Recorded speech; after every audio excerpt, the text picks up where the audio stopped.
Welcome home. We are WNST, Dallas and Baltimore, and Baltimore Positive. We are positively into a homestand. And folks getting down to the ballpark here this week, whether it's the Braves next couple days, Phillies this weekend. We're getting out in the community. We're going to be at Coco's. Stop by before the game. By all means, pretend you're going to Memorial Stadium. Just come down to Coco's. Get a crab cake with us. We'll be there on Wednesday. And then on Friday, we're going to be down at Cooper's Tavern. The original across from Pendry on the square and the cobblestone down at Fells Point. Looking forward to that. Ron Furman's going to stop by from Max's. So be telling some rock and roll stories. Had Mark Bryan from Hootie and the Blowfish, who's a huge Orioles fan, drop by. His band is out on the road this summer. So a lot of things happening. The Maryland Lottery throwing me out on the road. This is the last time you'll probably see the Pac-Mans because I'm going to have the Gold Rush Sevens by the end of the week. Maryland Lottery putting us out on the road for the Maryland Crab Cake Tour. I'm wearing my Costas shirt. We will be there next Thursday. If you hate the Yankees, who hates the Yankees? Me. We'll be in Dundalk at Costas next week, hating up on the Yankees. I just hope Nestor Cortez is pitching because I like to hear Jim Palmer just say my name out loud. It puts a twinkle in my eye.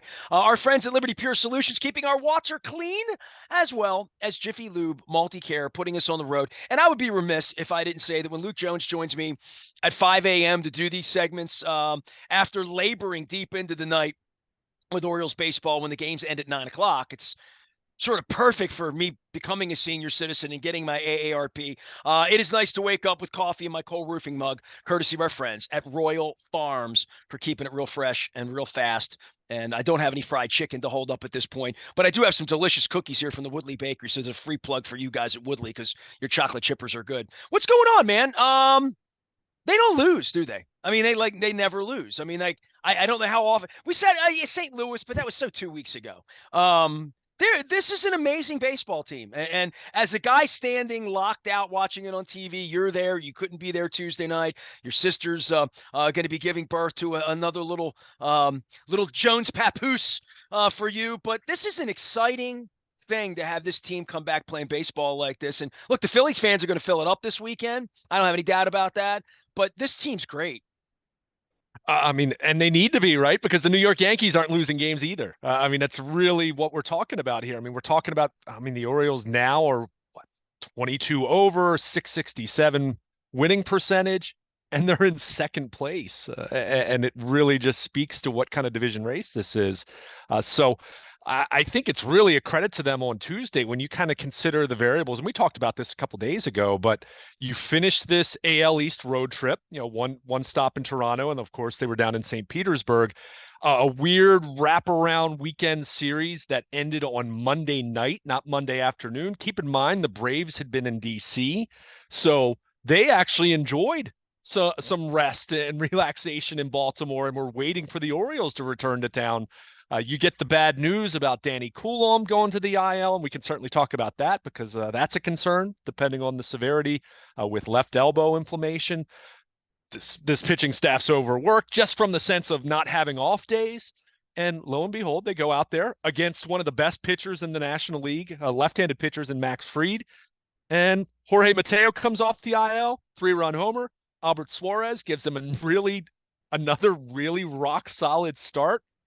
Or he's just been, whether it's been in relief or in a starting role, he's been Venezuelan. I'm pointing that out. I just got to throw that in. He's Venezuelan. He's been a godsend for them. One of their unsung heroes. Where we've talked about this, those guys that you're not expecting any contributions from at the beginning of the season, but knowing if you want to do anything special, you're going to need those contributions along the way. We've talked about that with Jacob Webb. Talked about that with Suarez. To a lesser extent, Cole Irvin, because I think Cole Irvin was expected to be on the team and expected to contribute, but he's been better than anyone would have anticipated. He was expected to be painfully mediocre. Yeah, that was our expectation for him, right? Yeah, you expected him to be your 5 starter or your swingman in the bullpen, and you look at his ERA. And you would expect Suarez to be painfully mediocre, but less than that, because he was thought to be less than that. And all of these guys just keep stepping up. I mean, it's and the top of the rotation this week specifically, all the concerns we had last week when they're putting Means out, they're putting Wells out. We're talking about Kramer, when's he coming back and all that. Bradish takes a deep breath and then comes back, almost throws a no-hitter. Rodriguez almost throws a no-hitter. As I'm wearing my Costas shirt, I was over there cracking crabs on Sunday afternoon with that. and then Burns goes out Monday and shoves. It's almost, I get Leo Mazzoni on here. He'll tell you what those cats were like when they were golfing together down in Atlanta and and while the Braves are here, let's shove it at them a little bit. But this is what that looks like. And I don't know that it's sustainable, dude. I mean, I don't know that Suarez I don't know that they're going to win 16 games and have ERAs that are sub 3 and make it the rest of the way and make 24 starts this year, 28. Like, I don't know, but I don't know who's coming over the hill that's going to look better than they've looked lately or in totality. Just the where they are. They all look like they're ready to take the ball every fifth day and not ready to go back to Norfolk or the South Korean League or whatever you would want to say about Suarez. He's a guy, though, that when you and I were running around down Sarasota and I was doing hot yoga and they were letting you in, Elias talked about Suarez a lot, right? Like, I mean, he was one of those guys that he made noise enough in March to think that could be talking about him in June. He's a pitcher, but you thought it might have been in a relief role. Yeah, and it still could be that at some point later on in the season. I think Albert Suarez is just one of those guys that they identified. They signed him late last year, and they worked and they tweaked some of his mechanics, and he added a little bit of life to his fastball. And I mean, he's just been really, really good. Now, you look at some of the peripherals, and at times does he walk a guy or two more than you'd prefer? Sure. I mean, he hasn't been perfect, but considering the expectations, he's been. I mean, I think he's fifth on the club in innings. I mean, that right there tells you something. One, what he's done, that he's pitched enough that they've kept him around, and two, it speaks to some of the physical concerns they've had with their pitching, and yet they haven't missed a beat. I mean, look at where they are right now. As they were going into Tuesday's action, I've really been kind of just looking at runs per game and runs allowed per game. Going into Tuesday night's game, led the major leagues in runs scored per game. They were fourth best in runs allowed per game. So their pitching is getting it done, even if it looks unconventional, even if, to your point, you ask the question, is it sustainable? I think everyone in baseball is asking that at this point in time. Even the Yankees, with the rotation that they've already had, with Garrett Cole coming back here in the near future, there's still questions whether it's going to last until October. I don't think the Orioles are unique in that way. And that's why I think Mike Elias is going to continue to scan the market and see what's out there bullpen-wise, or potentially adding another starter. But these guys are getting the job done. And look, is Albert Suarez going to pitch meaningful games in September and October? I can't sit here and say that I have any idea if that's going to happen, but he's pitched in some meaningful spots for them in the first half of the season, and all those games still count at the end of the day. So it really is impressive when you get the contributions you've gotten from him. Cole Irvin is third on the team in innings. He has a sub-3 ERA. I mean, again, if you look at the peripherals, you say, okay, well, these guys aren't striking out a ton of people, whatever. I hear that, but they're getting the job done and they're getting the results, and they're doing it at times where there have been some health struggles. So you made the point, and I wrote about it at BaltimorePositive.com. One of the really cool things about that Rays series, other than just the fact that they swept and won 4 in a row, was it was the first time that we saw the Orioles in any given order, Corbin Burns, Kyle Bradish, Grayson Rodriguez, all pitching back to back to back. That's one of the first things fans thought about when the Orioles acquired Corbin Burns from Milwaukee back in early February, 2 weeks before the start of spring training. And to see those 3 pitch in a row, well, there's the upside. There's the makings of your postseason rotation. But guys like Cole Irvin and Albert Suarez and Jacob Webb in the bullpen, those are the kind of guys that are going to help get you to that point for then the big boys to pitch in October and be the top 3 in your rotation. So, it's a collective effort. The bullpen now without Danny Coulomb, at least for the next 2 weeks.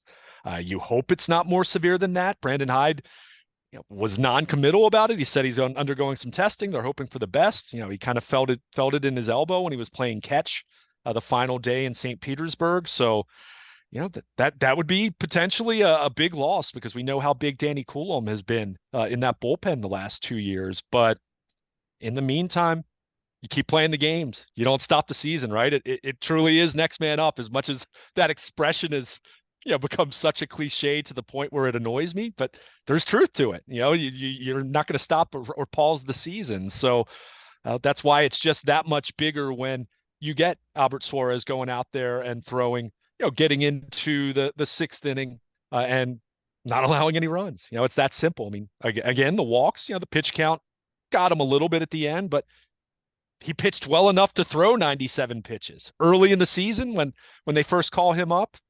You don't even know if he's going to be the quality of pitcher that you want to be out there for 97 pitches. So again, it just speaks to what he's done. And it also speaks to what the organization did in terms of identifying him, even though he had been cast away and pitching over in the Far East and hadn't pitched in the majors since 2017. For him to do what he's done and to do it once again on Tuesday night on a day where the Orioles were tired. And oh yeah, Nestor, I didn't even mention Gunnar Henderson got the night off, didn't play, and they still get the job done. How's he going to be Lou Gehrig like that? How are we going to pay him full money when he's load managing and whatever they call it in the NBA? Yeah, I mean, it took him until the 66th game of the season to finally sit down. I mean, not quite Cal Ripken, but hey, Gunnar Henderson, he's entitled to a day off. What do we play? 157? Is that will be the number? 155? What will it be? I mean, knock on wood, short of some kind of a physical ailment. I mean, yeah, he's going to be 158, something like that. I mean, a lot of it's going to depend on what happens at the end of the season.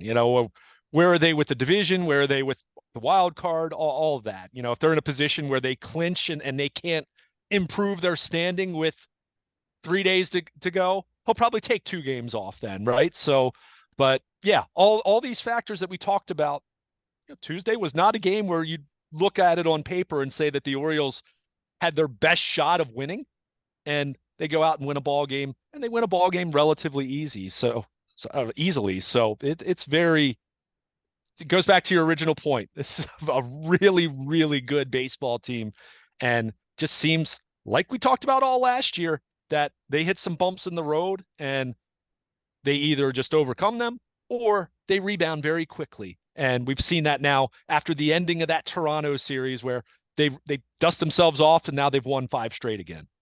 Luke Jones is here. He is Baltimore Luke. You can find him out on the interwebs, anywhere, Instagrams, follow, of course, out at BaltimorePositive.com, as well as AM 1570, where hopefully you're listening and setting a dial for us as we get into the summer here. So a couple things. I'm geezing a little bit. It's Father's Day week. I know how much you loved your dad. I love mine. It's one thing we share. We lost our fathers, we were both pretty young when it happened. And so this week I had Ed Miller on from Classic 5 Golf up at Pine Ridge. We're talking about he spends every Father's Day watching the U.S. Open with his dad. He's a golfer. He's a golf pro. It's what they do. Pinehurst this weekend. So you can go check that out as well. So on behalf of my dad, I've brought him up a couple of times this summer because you and I have been actually stat nerding, which is like, look, the last 15 years, you've been all analytical. You give me ish when I mention how many wins a pitcher has, but I think it's still a barometer. It's a measurement point that's old school. That doesn't mean as much as it used to. It never meant that much then, quite frankly. Maybe it meant something to Phil Regan, who would come in and vulture victories at the end of games back when you could pitch 3 innings in the middle of a game and do such thing. Stats and history, and I brought up the Braves and the big pitchers. So if my dad came back tomorrow, and I do want to point out my 25th anniversary, a plug for Curio and Foreign Daughter here this week on Father's Day, that we did this 25th anniversary documentary, and there's one line in it, and there's literally only one image in the whole thing of the scoreboard page and the box scores and the standings. And I've told Luke many times, we joked about this 2 weeks ago because the young kids don't know what the loop leaders were. And I put all that together. But the one thing I never told you I did, and Rick Vaughn would absolutely second this because he was on the phone at 3:30 in the morning from Oakland or Seattle with Ken Rosenthal and Jim Henneman back in the 80s, is that in the middle of the night doing the Evening Sun, I had to manually input the stats. So if Tippy Martinez got a save, 2.1, 2 1/3 innings, 2 hits, I would literally manually update those stats for the paper because they didn't have this is 1987. There weren't instant. Elias Sports updated them weekly, but to get it to the morning paper, I had to literally go in and say, Alan Wiggins 1 for 3 and add it. whoever was on the team, Bill Ripken, Cal Ripken, Bill Swaggerty. I'm making that up, but the late 80s. So I did that every day. I don't get a newspaper anymore. I don't look at the Orioles stats in totality every day. I look at it on my phone and box scores, and it's mainly the hitters, rarely the pitchers. I just see like, oh, Rodriguez is in the fourth. He's given up 6 hits, 2 runs. I'll just look at and I let it go. And I don't look at every box score anymore because I don't get a newspaper and I don't do it the way I did it the first 35 years of my life, right? So today is the first day that I'm going to fully admit that I've looked at the Orioles pitching stats in totality since late April. So I'm looking at this and I'm thinking, if your dad came back today and said, I'm going to watch the rest of summer Oriole baseball with you, Luke. My dad came back and they'd say, how's the team doing? I hear they're really good. And I wouldn't have to mention names, but I'm just pitchers. Yeah, Dad, our ace is 7-2 with a 2.08 ERA, and he's thrown 86 and 2/3 innings. I mean, like, that's Jim Palmer stuff, right? Yeah, our number 2 starter, and he's like sort of the young guy, the young gun. Only thrown 63 innings, but he's 7-2 with a 3.27, and he's made his turns. The sort of cagey left-handed guy that we thought was the 5th starter, he's not the 5th starter because the 3rd starter's gone and the 4th starter's out. And the guy that we were sort of counting on, the other cagey left-hander who threw no hitters, who had Tommy John, he's gone too. But we got this guy. He's thrown 62 innings, 6-2 with a 2.87 ERA. I don't need to give you hits, right? I can give you all that, but just if we're just talking to our dads because they like these sort of numbers. What about our 4 starter? Well, he's been injured a little bit. You see if he comes back. He's only 3-4 with a 4.32, which sounds like every 4th or 5th starter in the history of baseball. And then we've had this Venezuelan sensation, not named Aparicio or Nestor, who's somehow in his mid-30s found the Jamie Moyer fountain of youth. And he's thrown 44 innings. He's 3-0 with a 1.61. Wayne Garland stuff. Like, crazy numbers, right? And we haven't even mentioned Bradish, who was our best pitcher last year. I don't know whether to call him a 1, a 2. I don't know what the hell he is in this thing. He's a question mark because he's been injured. He's only thrown 34 innings, some of them no hit. And he's got a 2.62 ERA. This has been the rotation. And if you don't mention any of their names, Burns, Rodriguez, Irvin, any of the names in any of this, Means even made a couple starts, but it's otherworldly. It's McNally, Cuellar, Dobson. I don't know what to say about these kinds of pitching numbers from starters, innings, given injuries, given the fact that it's not 5 guys or 6 guys. I just gave you 8 guys, right, total that have been involved in this. Only 7 are going to continue, or 6 are going to continue. I didn't throw Povich in there, but these are the kind of numbers that if you go back to the Mariners in 01 or any of the great Yankee teams, any of the teams that had great pitching. Pick any team in the last 30 years that had 3, 4 really good pitchers. They didn't have to be Madison, Glavine, and Smoltz, and it doesn't have to be that. This is extraordinary, let alone Gunnar Henderson and forget the bats, forget Westbrook, forget all of that. Cowsers, they had old Cal section out there. These stats are gaudy, bro. Yeah. And I mean, really, you need to look at it in the aggregate because bullpen guys throw more than ever. One thing that, as we're doing this exercise and talking about this to our respective fathers, but Corbin Burns is the only one that's on pace to sniff 200 innings, right? Grayson Rodriguez at this point, he'd have to get on an absolute roll and they'd really have to take the governors off, so to speak, for him to really get high up there in 170, 180, whatever it would ultimately be. Same with Cole Irvin. So all by design. Right. Well, partly by design, but Grayson Rodriguez, he would have been someone that if he didn't have the shoulder issue, which cost him 3 weeks. I mean, that he might have been in that conversation. He might have been on the heels of Burns in terms of innings, but he wasn't. So, but yeah, you look at it in the aggregate, you look at that as far as what they've done. That's why I said to you, in looking at this just from a league-wide perspective and just looking at this in terms of strictly speaking runs allowed per game, The Orioles were 4th going into Tuesday's game, and that's before they tossed the shutout. So they've been really, really good. Yes, we've focused on the bats, and rightfully so, when you're leading the league in home runs and slugging, and you've got a bona fide MVP candidate, you have a slam dunk all-star catcher, you have two other guys in Ryan Mountcastle and Jordan Westberg who are at least going to be in the all-star conversation at their respective positions. So yeah, you're going to focus on the offense. There's no doubt about that. But Corbin Burnes has been everything they could have envisioned when they acquired him back in early February. And I get it. No, an ace in 2024 isn't what an ace was in 2010, which isn't what an ace was in Still has the 1997, same value. which Mike Messina was not what an ace was in the way that you thought about what Jim Palmer was as an ace. I mean, there's always the evolution and just how the game has changed. And again, it's not to debate whether that's good or bad. It's just understanding where you are in history. But he's been fantastic. And yeah, Cole Irvin has been so big for them, and Albert Suarez has been so big for them because, again, those were very fringe type contributors, more so Suarez. But again, Cole Irvin, if you had told me back in March that he'd be what he's doing, that he would do what he's doing right now, I would have been surprised because I would have told you if everything was going well, Cole Irvin would be the long man in the bullpen.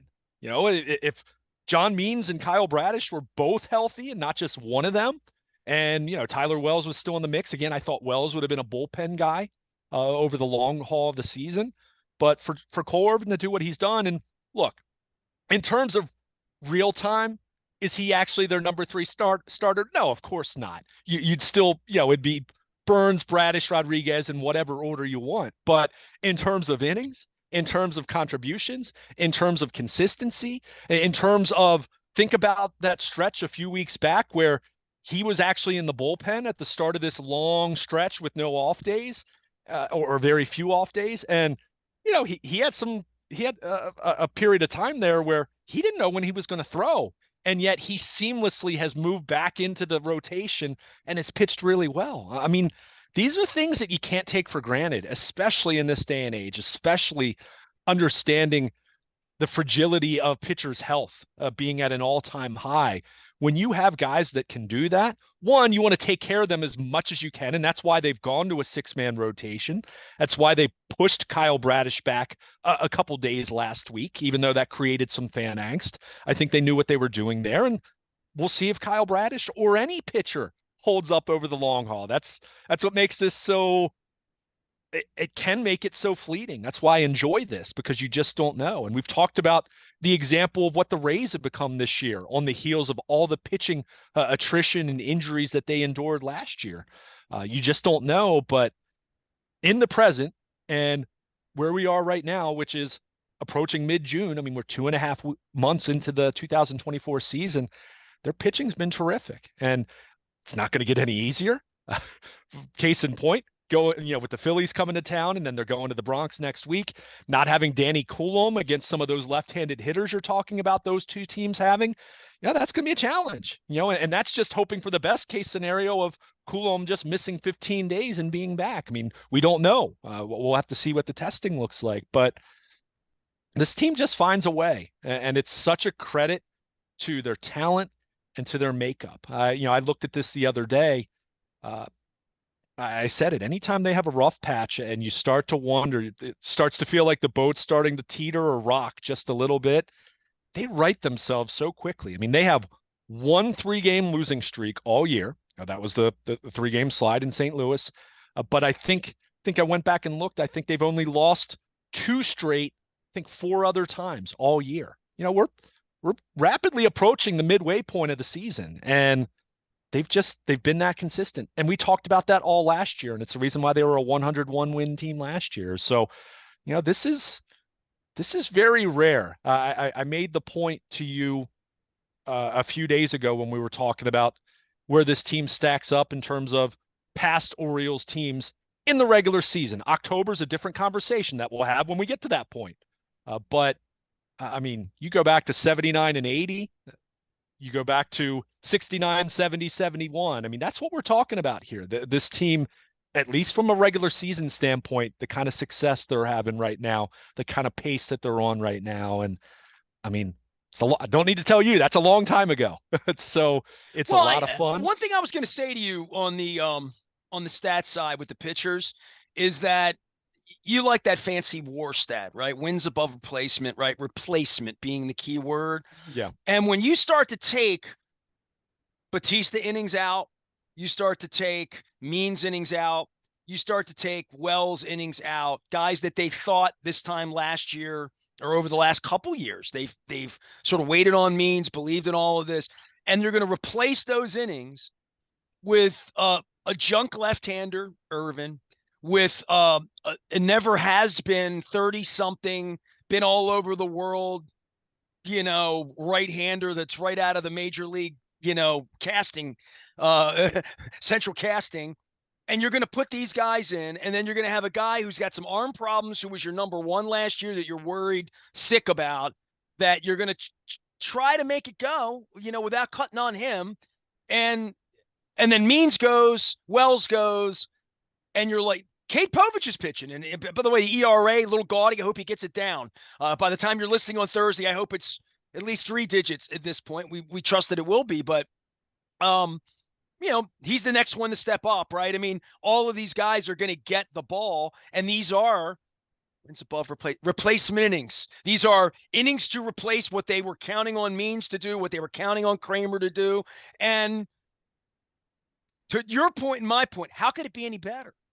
How could their stats for our fathers in their generation, this generation, any generation, you look at what we've seen from starting pitching from the team for whatever 5 innings it is, 6 innings it is, because it's not 7 or 8 anymore, and realizing the rest of that has to come from whatever the remnants of Danny Coulomb and all the rest of the Wells and the guys that aren't here anymore are going to have to soak that up as well. And that's where Elias and the trade and the depth of the organization and whether Norby was a showcase or whatever they're going to do to move players around in the organization to fortify the roster. We're 6 weeks out on that.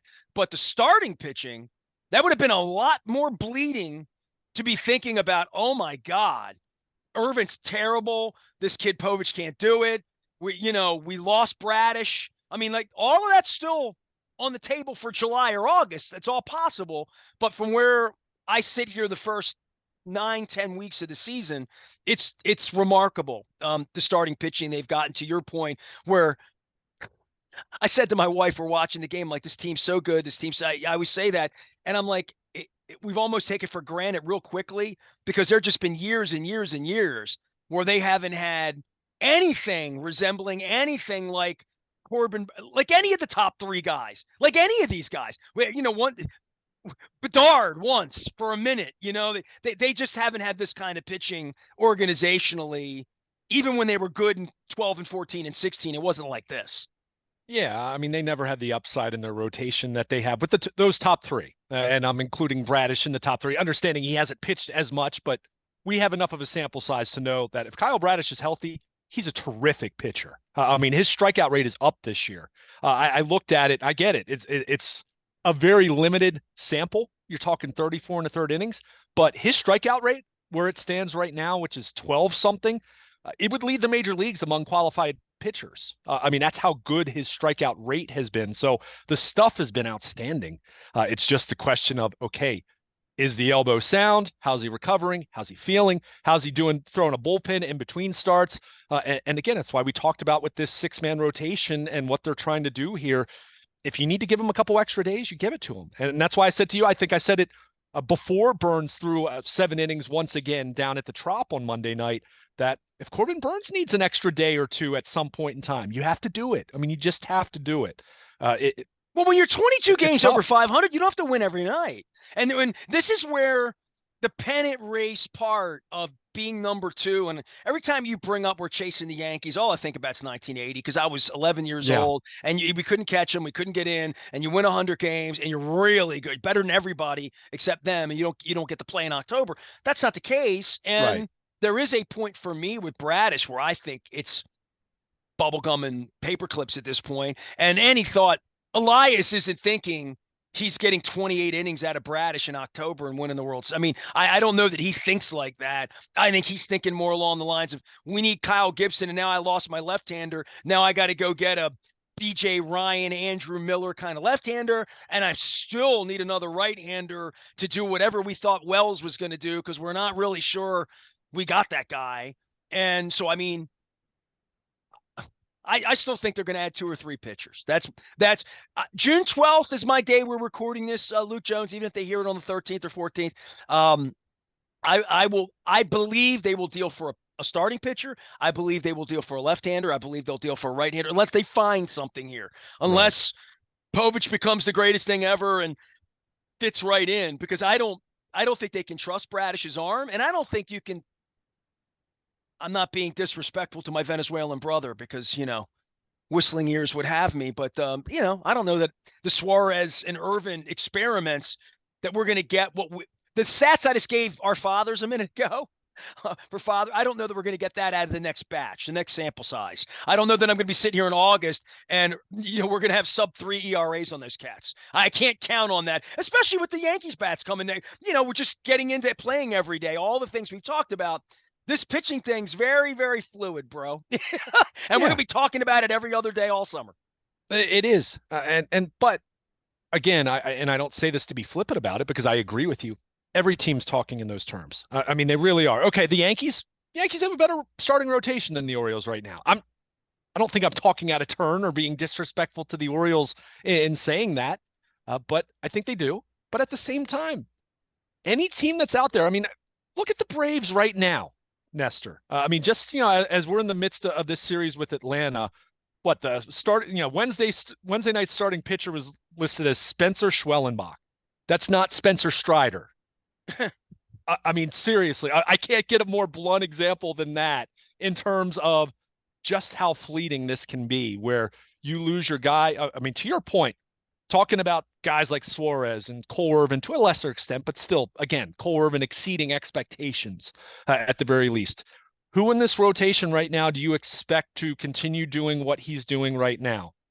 Corbin Burns, yes. And you pray, right? Just because he's your ace, that nothing compromises his health. And he's been durable over the course of the last 4 or 5 years. That's why the Orioles traded him or traded for him because he's been so great.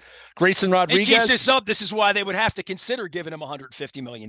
They'd have to consider it. well, 150s, you're not even close, bro, on what he's going to get. I mean, that's not even in the I don't think that's even in the ballpark as far as what he's going to ultimately get. Anyway, we'll have plenty of time to talk about that. But Okay. Corbin Burns, Grayson Rodriguez, yeah, you feel what they're doing right now, they're going to continue to do.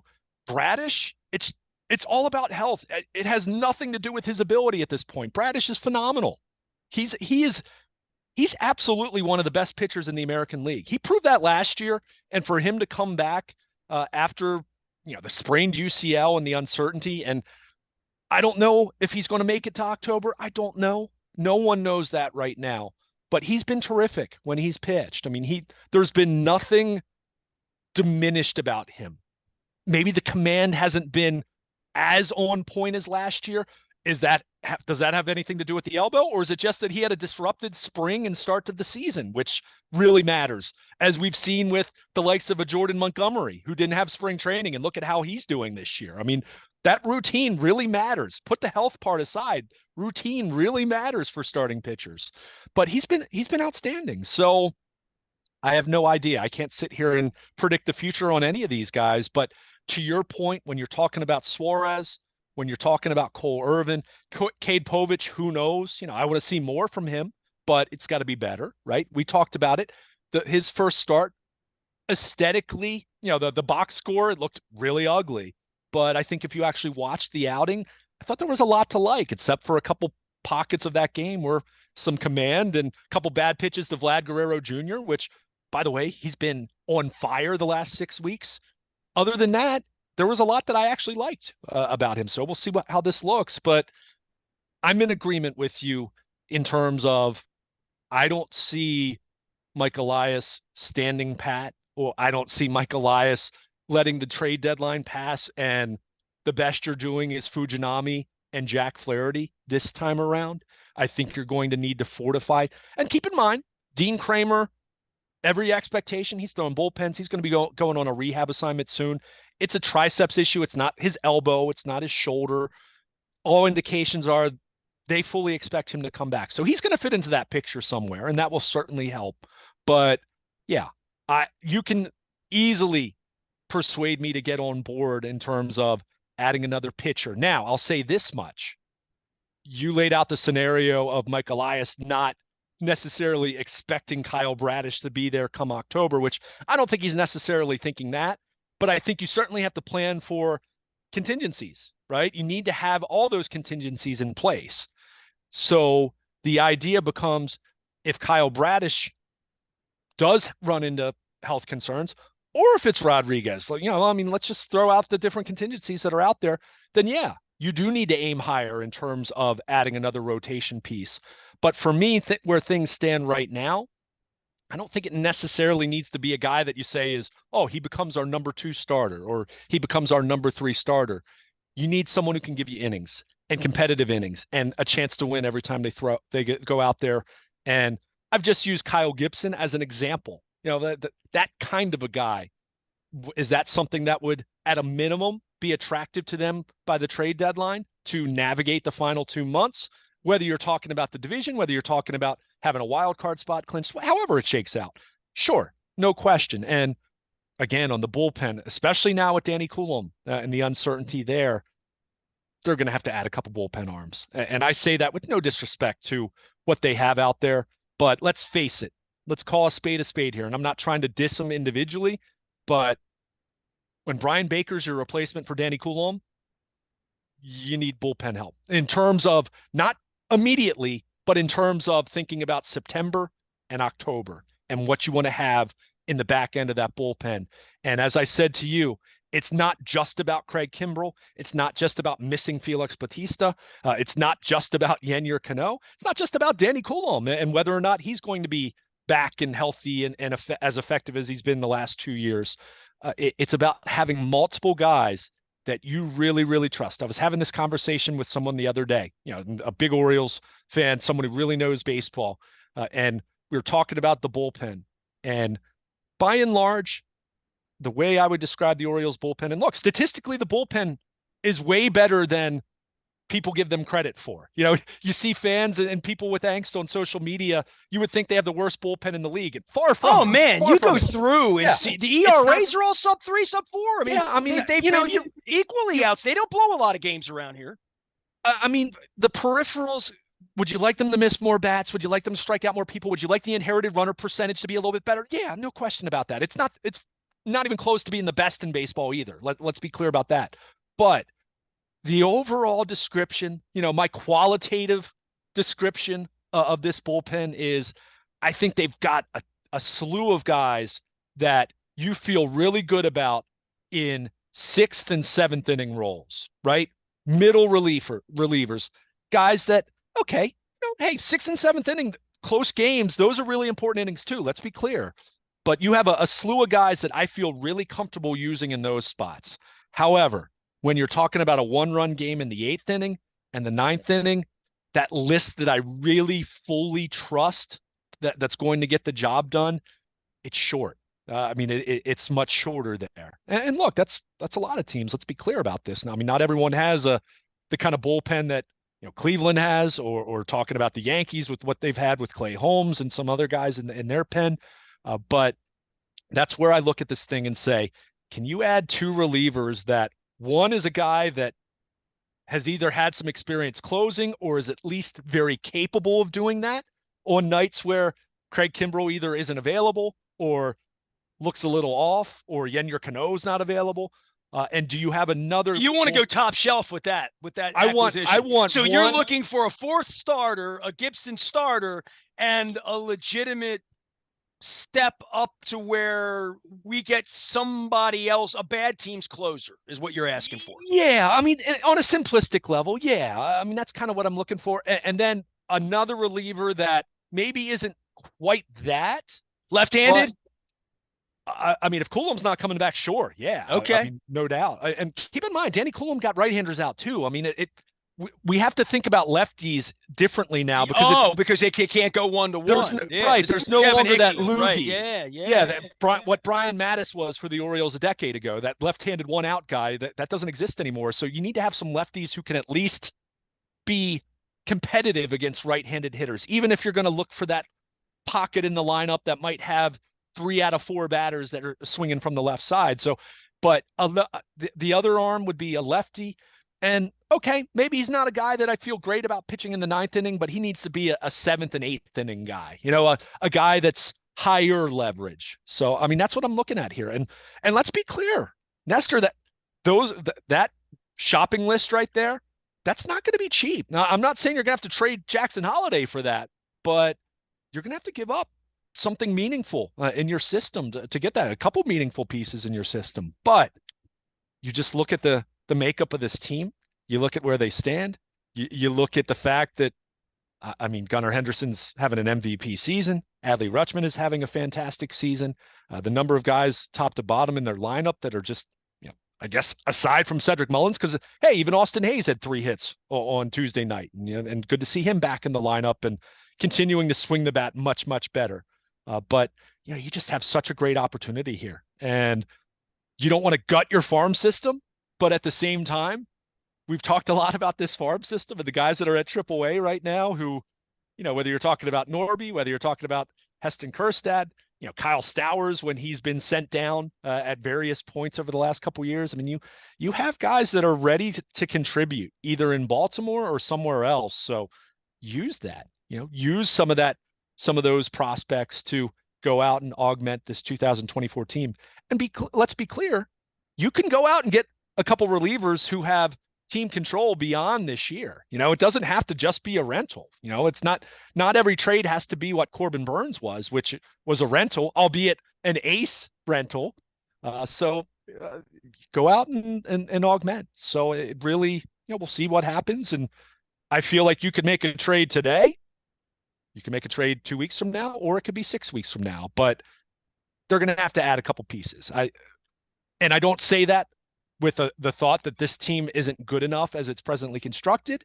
It's the thought of October and wanting to be even better. And whether it means you overtake the Yankees or whether it's just positioning yourself to be that much better in whoever you're playing in October. I mean, that's really where we are. But all that being said, go back to your original point.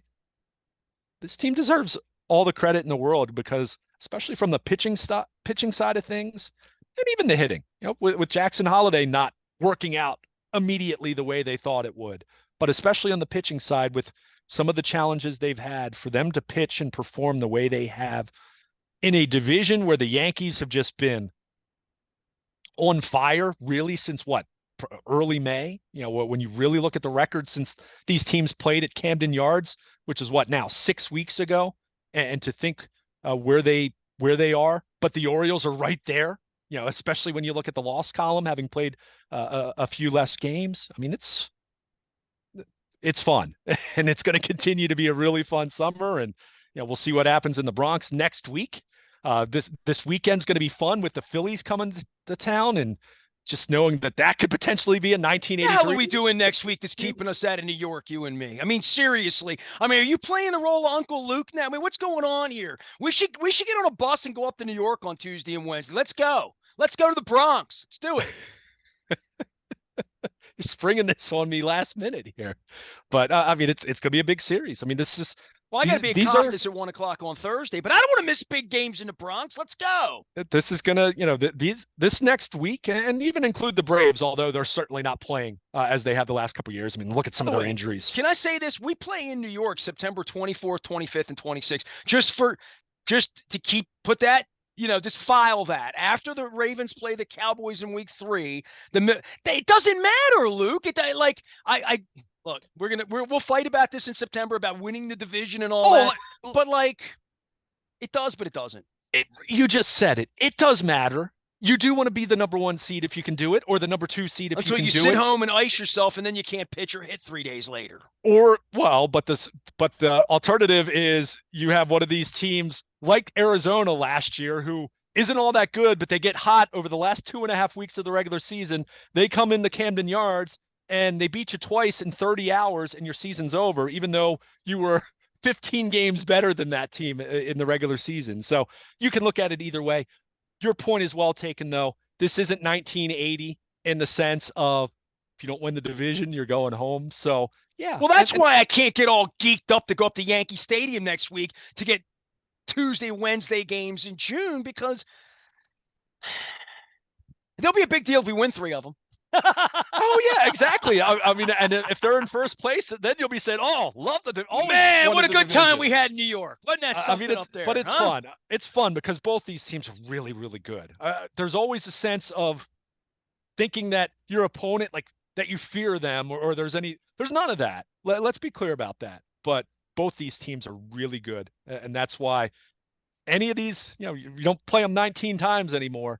But any of these matchups, and you said this back in May when I was dismissive of it, important, exciting, meaningful games coming up here in the Bronx. But meanwhile, Orioles trying to take care of business against the Braves, and Phillies coming in, and some potentially enticing pitching matchups over the weekend. We'll talk about that later in the week as we get closer, but definitely going to see some good starting pitching, at least on paper, this weekend with the Phillies coming to town.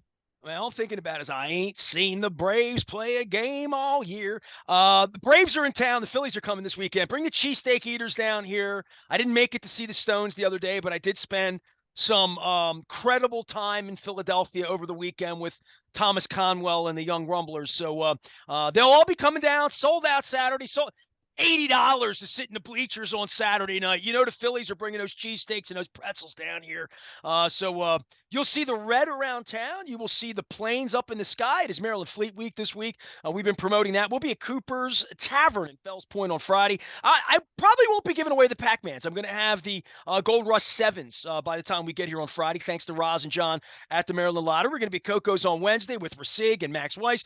There's a rumor that Alan McCallum's stopping out and Tom Pierce from Classic 5, who's one of those Philadelphians. So we're going to talk to him about Mike Schmidt and Pete Rose, and maybe I'll bring my 1983 World Series pictures, bust those out this weekend, have a good time with that. He is Luke. He is Baltimore Luke. He will be covering the Ravens all week. He'll be covering the Orioles all week because neither one of them let me in because I'm a bad guy. But the training camp's going on this week. Lamar's there, all that stuff. You can find it in Luke's locker room, and we have a new audio vault at Baltimore Positive. And Jessica Vallis from Hartford Designs is going to be joining us at Costas. I'm wearing my Costas shirt. Had some big fat crabs there along with the Grayson Rodriguez 5 innings of no-hit ball on Sunday. We'll be back there next Thursday before this Yankees sweep. I'll say that out loud. Somebody's going to be sweeping somebody. But maybe Thursday will be 2-0 or 0-2. I don't know. Either way, it'll be a big game next Thursday. So come on out to Costas and join us. That is next Thursday, the 20th. And then on the 25th, which is Tuesday, we're going to be at Pappas Pub in Parkville. The old school Pappas. Taylor Avenue over in Parkville. None of that Cockeysville, no Glen Burnie, no Bel Air. They had a really good golf tournament on Monday. Got some perfect weather as well. So big month ahead. Maryland Crab Cake Tour presented by Liberty Pure Solutions and our friends at Jiffy Lube Multicare. Big appreciation to Wise Markets as well. Another annual sponsor. We don't give them enough love. We say Wise. I got to talk about rewards. I got to get some ice cream. I got 2 specialty ice creams downstairs. I got the coconut chocolate. It says limited edition on it. And then my favorite's the butterscotch swirl. So that's all going on this month at Wise Markets too. So get your reward points. So you get your ham, or in this case, hot dogs and hamburgers for the 4th of July. I am Nestor. He's Luke. We are WNST, AM 1570, Towson, Baltimore. These Wise conversations continue right after this.